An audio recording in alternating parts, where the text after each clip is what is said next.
चीन और भारत के बीच तनाव बढ़ रहा है। अब इस सिक्किम में चीनी सैनिकों की घुसपैठ की कोशिश के प्रयास के बाद स्थिति काफी तनावपूर्ण हो गई है। दोनों देशों के सैनिकों के बीच धक्का मुक्की भी हुई। 1962 का युद्ध भी इसी तरह की चीनी हरकतों के बाद शुरू हुआ था, जिसकी शुरुआत चीन ने की थी। आज आपको इस युद्ध के बारे में बताते हैं जो सभी युद्धों से एकदम अलग था।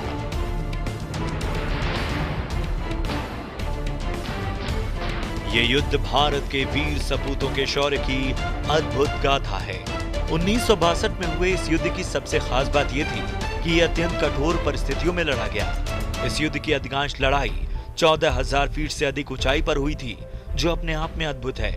एक और जहां अक्साई चीन का सॉल्ट फ्लैट का एक विशाल रेगिस्तान था, जो समुद्र तल से लगभग 15,000 मीटर की ऊंचाई पर स्थित है, तो वहीं दूसरी ओर अरुणाचल प्रदेश जैसा पहाड़ी क्षेत्र, जिसकी कई चोटियां 21,000 फीट से भी ऊंची हैं। यह दुनिया का पहला युद्ध था जो इतनी ऊंचाई पर लड़ा गया।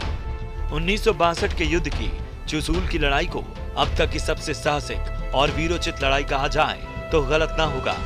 यह लड़ाई परमवीर मेजर शैतान सिंह भाटी तथा उनके जांबाज सैनिकों के महान बलिदान के लिए विश्व प्रसिद्ध है। अब चूंकि ज्यादातर लड़ाई ऊंची वाली जगह पर हुई थी, इसलिए दोनों तरफ के कई सैनिक तो खून जमा देने वाली ठंड से ही मर गए। चूंकि चीनी सेना का उच्चतम चोटी क्षेत्रों पर कब्जा था, इसलिए चीन इलाके का लाभ उठाने में सक्षम था। लेकिन फिर भी भारतीय जाबाजों ने भी कोई कसर नहीं छोड़ी।